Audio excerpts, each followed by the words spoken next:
The Mirror Room, a Salvia trip that broke my sense of reality. All right. I don't really tell people this story, not in full anyway. There are a few reasons. One, because I still don't fully understand what happened. Two, because it still messes with me when I think about it.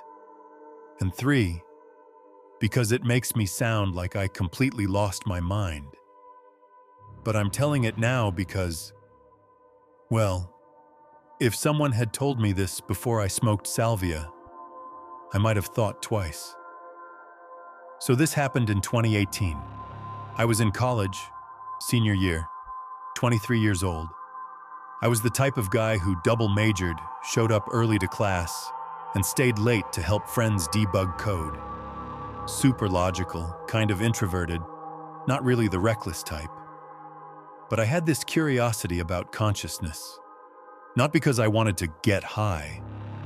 I wasn't that guy. It was more like I wanted to see what was beyond the edges.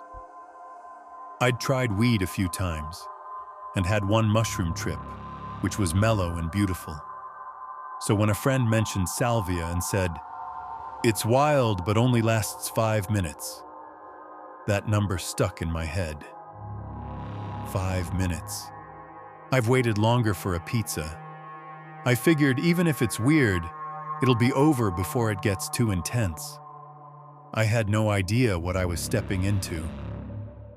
It was a cold Friday night. My roommate Nate and I were in our dorm. Chill vibe. Low light, lava lamp bubbling in the corner, lo-fi music playing quietly. I told him I was thinking of trying that salvia extract he brought back a few days earlier. He looked at me like, "Are you sure?" I nodded. "Yeah, I just want to see what it's like." He offered to film me, just in case I said or did something funny. We'd both seen those ridiculous videos online where people start laughing uncontrollably or melt into the couch. I wasn't expecting some cosmic revelation. I thought worst case I'd giggle and feel weird for a minute. I didn't even bother clearing the room. My laptop was on the desk, laundry on the floor, a cold burrito half-eaten on a plate. That's how casually I approached this. Big mistake. So I sit on my bed, pack a bowl of this Salvia 40X extract. Very strong, though I didn't really know what 40X meant at the time. Nate's got his phone pointed at me. I take a long, slow inhale, hold it. 10 seconds. 15. My lungs start to burn, so I exhale. The smoke drifts into the air, and reality shatters. There was no come-up, no warning. Just bam, I'm not in the room anymore. It started with the edges of my vision curling upward, like old paper burning from the sides. My body felt like it was being unraveled, like my molecules were unwinding into threads, and the air around me was pulling me apart. The walls of my room stretched and distorted.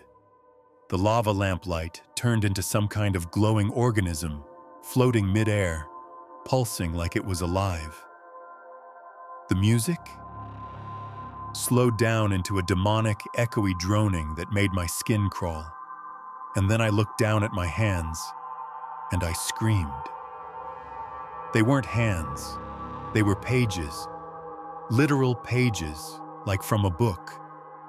And someone, or something, was flipping through me.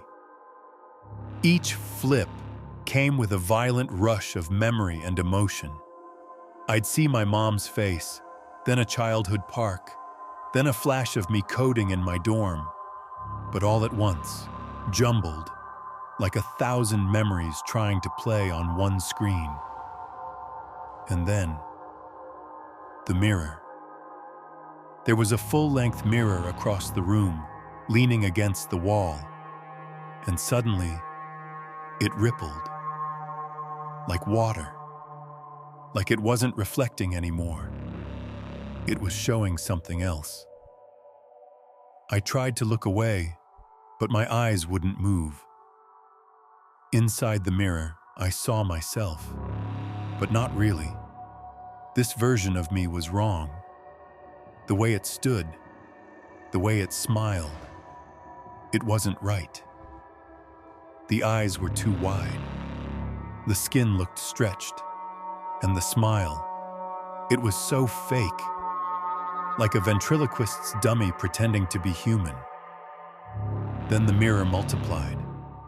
There wasn't just one. I was suddenly inside a massive, endless hallway, lined with mirrors on both sides.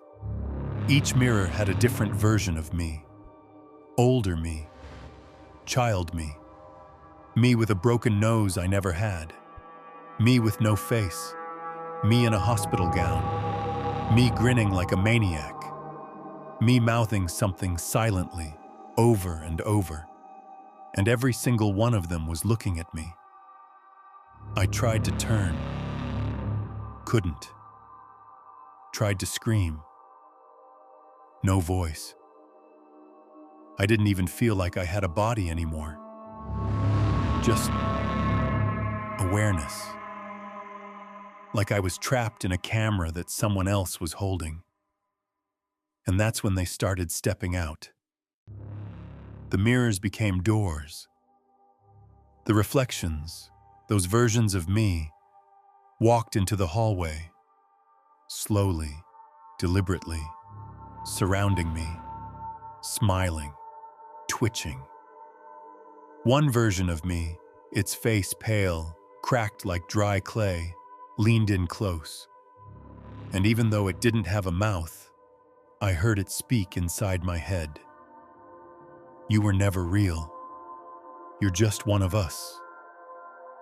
I wanted to cry, but I had no eyes, no tears, just terror. Then they all started whispering in this chaotic chorus of static thoughts. Get out, get out, get out, get out, get out. Their voices built until it felt like my soul was shaking apart, like their words were chiseling into my mind. I turned to run, but the hallway started folding, like a collapsing cardboard box. The walls, the mirrors, crunched inward. The smiling version of me, the one from the dorm mirror, reached out and grabbed me. Everything snapped. Suddenly, I was on the floor, back in my room. The carpet scratched my face. My shirt was soaked in sweat. Nate was standing over me, pale, phone still in his hand. Dude, are you okay? You were just staring into space. I blinked. My throat was dry, my ears were ringing. I tried to talk, but it felt like I'd forgotten how. I remember thinking, this is a trick. I'm still in it. This is just another mirror, another layer. It took a solid 15 minutes before I believed I was really back. I sat on the edge of the bed, shivering, didn't speak, barely moved. Finally, I looked at Nate and said, "Don't ever let me do that again." That was years ago. I never touched salvia again. I don't even smoke weed anymore. Something in me shifted that day. And the worst part? I still have moments where I question if I ever really came back. I'll be walking past a mirror, and I'll catch my reflection just slightly out of sync, or smiling when I'm not. Sometimes I'll dream of that hallway again, and sometimes I wake up not sure if I'm back in the real world, or if I'm still flipping through those pages, still stuck in the mirror room.